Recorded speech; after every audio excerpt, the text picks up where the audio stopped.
You do the cuts and the waving process. It's a little quieter, different, and you need that to recalibrate a little bit. And so that's what yesterday's practice was.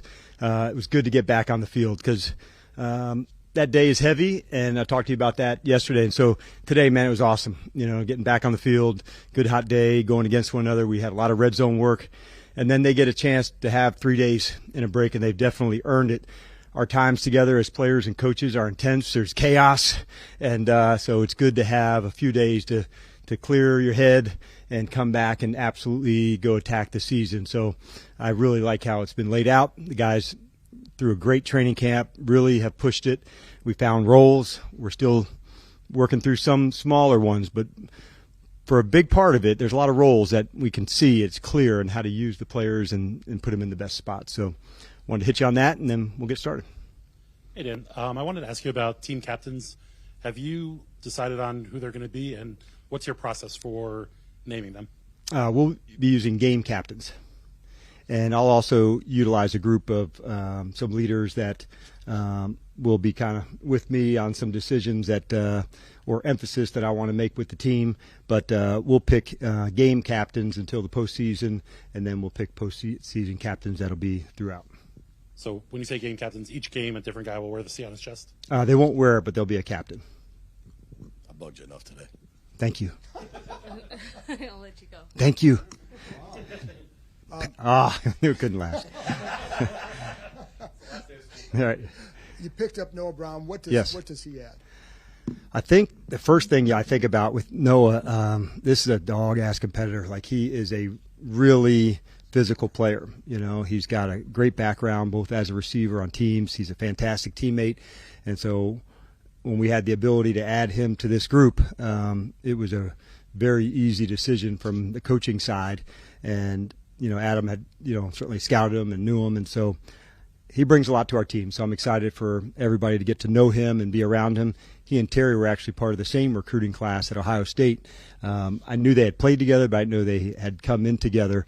No surprise that these are two really class act professionals that they would have been hanging around years back.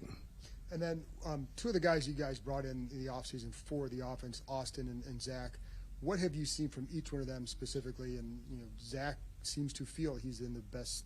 He feels as good as he has in a long time. Yeah, we've been very intentional about him, and we have to actually protect Zach from Zach. Like, he just ready to go and wants more and more. The thing that I've been impressed with in the passing game, especially as it gets down to the red zone, John, that's, I think, where Zach comes alive the most. He's got just feel and eyes. He's able to share that information, and when you can share feedback with teammates, with coaches, hey, I can see Luvu's alignment, what that means. You can see how valuable that would be. Austin, I knew, was a really good pass catcher. I probably didn't know how strong he is. He is, you would think he's a small back. He is strong, and pound for pound, probably our strongest player. So there's not a spot that you couldn't put him in to say, hey, he couldn't go into protect or that. But I was impressed by his ability to be outside. I knew he could catch out of the backfield, but using him outside at slot, that was better than I expected. I lied. Yes, you did. I figured it when you had the microphone in your hand. Joe Witt, I know his emphasis on sound tackling yes. and takeaways has been huge.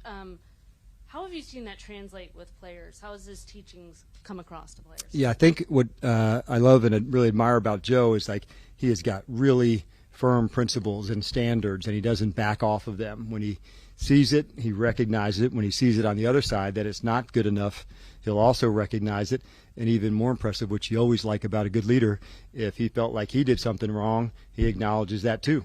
And most of the good coaches I've been around, that's a poor call by me. I could put you in a better spot. Joe has all of those traits. I think what I probably expected but have been impressed by is there's very few busts with Joe. Like, he really pushes the communication to make sure that everybody's on the same page. He is not somebody that lives in the gray. And I think that's really important for a ball player and for a defense to make sure these are the rules, this is how we play it. And then with Coleman working his way back, how did he look today, and kind of what's your Yeah, I spent just a expectation? moment with him after practice because he, was able to do quite a bit yesterday, and then today padded to go. So he was good. I asked him if anything was guarded. He said, "No, man, I'm good to go." He felt strong. He felt good. So I'm pleased that we're leaving the camp spot, in good health, and that's the goal that you want as the coach and Adam and I to say, you leave training camp, with a healthy team. We were certainly disappointed that Jordan, was injured, but he's going to be back, and no one else is into that space. So that's exciting, Nikki, because that's not the easiest thing to do. You're trying to be tough. You're trying to establish that it's this razor-thin line to make sure that the team's healthy, and you also have to put in work. You have to build some resilience, and so that's the fine line that you go with. And I'm just constantly looking at the team, where they're at. There was a few days I pushed a little more. A couple days I, might have turned the dial back without them knowing. But they deserve this break too to reset, and we'll come out flying.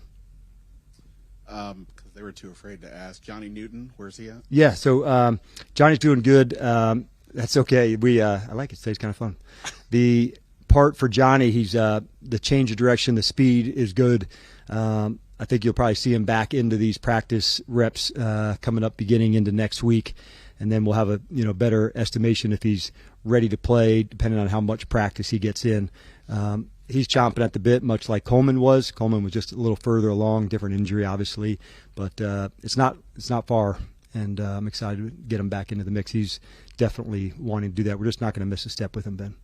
And for this little break, for Jaden, it's a little break, but it's also the last free weekend before he's going to start playing. Do you have any guidance for him? Do you get any advice as to what you want him to do, cram or just avoid football, or what's I would be more in favor of everybody taking a break from it, because this is the only time that really happens, and so they put so much in. There's such an intense time for the players and the coaches in the time, so I encourage them, and then the coaches as well. Like, you'll actually have a clearer head sleeping on some things, and then by Sunday some new ideas will form, but you do need that, and that's why I'm in favor of this. In the old days, you guys remember, it was the fourth game, and then, man, you were trying to hustle and get right back to it. And so this has been good, and I think it's better for the mental health of everybody involved. The season's long, it's hard, and so having a little space to just breathe is a good thing before you get started. Dan, I know you know this because you've been around the block a few times, but the coach wants to win every game on the schedule. Yes. There's no building. The front office is thinking further down the road. How does that kind of push-pull manifest itself specifically with this group, with with a potential franchise quarterback, knowing there'll be growing pains, but you got a game in 8 days? Yeah, I think you may or may not have heard me say this, but we're a developmental staff, and so that means for every player, how far can we take them? And there's going to be some players that are early into their careers, and in the years ahead, we're going to say, I remember that guy was a rookie, he was good then. And there'll be some players on this rookie class that will be that. It takes some lumps, like you said, to go through some growing pains when you're playing for the first time in the NFL against people that have played 5, 10 years. So you have to live through those, but it's also how you learn. And my experience has been, when you put those guys and you put their feet to the fire, by the time November hits, they've been in those fights, they've built that resilience, and they keep going. And so it's an important part of it. But our development here isn't just with the young players. And so the way I explained it to the team, we call it EPP. It's before practice, after practice, kind of like scaffolding on a building. You put it up, you keep working, and then pretty soon you take the scaffolding off, and here's your building, and you got work, and you got good stuff to do that. And so that's where I think we're starting to take this scaffolding off, and then you keep digging in on the next thing. And but I don't really think about too far down the road. Just, how do we go win this week and find the matchups in this game, and then do it again. And then if you keep doing that enough, the results will take care of itself. So, Coach, you said that you told the players to take a little break. Will you take a mental break because it's a long season? Or are you charging ahead for get ready for Tampa? No, I'll try to as well. And I think when you get to the end of camp or the end of any moment, you're tired. So the first thing that I do is an after action about almost every portion of the things that we do. So like, for instance, the hiring process, and then into free agency, and then into the draft, into the mini camp. So after all those are completed, I write those up, what we'd like to see different. I did the same thing, over the last few days of a training camp. What were the markers that I wanted to see? Did we meet those? So then when you get into the 2025 off season, now you have a reference to go back to. So what did we do last year? So before I'm able to clear my head and look forward, I do have to look back and find out what I liked, what went well, and what I'd like to see different in next year's camp or next year's travel or whatever that looks like. And so that's my last piece before I get to turn the page into Tampa, because I wanted to make sure this week was still about us and our team. And then Monday we'll begin Tampa fully in the preparation. So sometimes you can start too early on an opponent and you can overcook it. And I wanted to make sure, our normal flow of a work week is Monday to the game, and we'll stay in that process, as long as we can, because that process is the same every week. So I don't want to have, prepare 3 weeks for one team and 1 week for another. Like, this is how we get down all the time. So in turning the pages also, when you look at this team overall going into the first season, part of the season and the first game, is this team where you thought it would be, or is this ahead of the game? That's a good question. I think we're probably further ahead in some areas. We really pushed a lot of the situations, so we could be at our best in the end of the half and the end of the game. So going in, I thought that would be one of the hardest things that we'd have to do, because I just wanted to constantly challenge the guys. Could we be at our best at the end of the half and the end of the game? And so they were really down for that. They were ready to be pushed in that space, and we've really responded. So say we're probably further along in that space. The one that you worry about as a coach, probably, if you ask the other 31, the line of scrimmage, for the big guys, because it's not throwing and catching and things that you can do without it. So usually the line of scrimmage play just kind of keeps improving, the run game, the run defense. And so those are some of the things that I worry about every year, but I think we're further along than I probably anticipated in some spots. We saw Jaden and Noah working after practice on their own. Is it going to take a lot of that just to get Noah up to speed, or just to work with a new quarterback? Do you foresee a lot of that happening before Tampa? I do, and that's not something that, which is fun as a coach. It makes you happy. Jaden came up to me, can I take Noah? And so that's exactly what you'd hope to hear, from a player to get, why would we wait till Monday when I can start on this today? And so Jaden has that mindset to him, and knowing Noah, he's going to do everything he can to get up to speed as well. So not surprised. They, are fantastic competitors that they're already at it. Just special teams. Cade's been here about a week, had a good preseason finale. How confident are you? I mean, is he set to kick week one? He is. And so getting here last week and getting some timing down, with Tyler and Tress, that's an important piece to this, because that battery, it's not just, like kicking off a tee where it's, although, kicking, you'd think of it as a singular act, but it's the snapper, it's the holder, it's the technique, it's the rhythm of that. And so knowing that, he's coming into a pretty good situation. Having Tyler and Tress here are guys who are at the very top of their profession at what they do. And so if you were a kicker, these are the type of guys you'd want to come in with. He's got great support from the people here. He's got a very strong leg. And so got a chance really to, see him when he first got here, then in pregame, then in the game, in the last 2 days. So the more you do it, the better you feel. And he's got a really strong leg. He's like, bigger size for a kicker in general, but long levers, and he can really rip it. So he's off to a good start.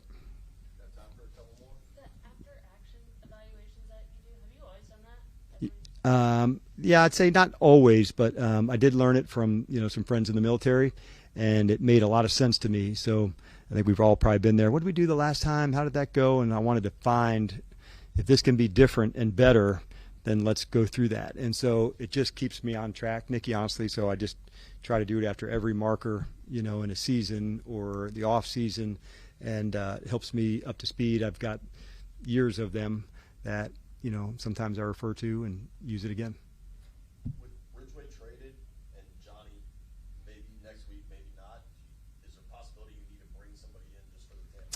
We did add some guys already, and with Sheldon and Carlos. So now that you have, that as an ability, that would be an option if we need to, but it's not something that, needs to be decided today. Let's take it all the way through, and then we can decide if that's something that we would.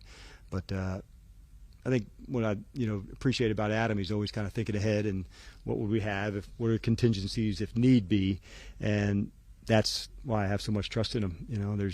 He's kind of thinking ahead for me to make sure like everything's lined up that you need. Thanks.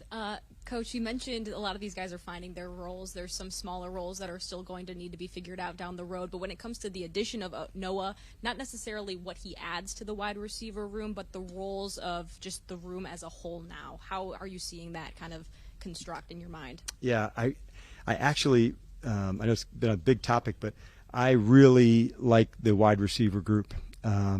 It's not one size fits all. They're excellent competitors. We're moving guys into different spots. You've seen McCaffrey some in the slot. You've seen Diami outside with Terry. OZ you've seen in both space.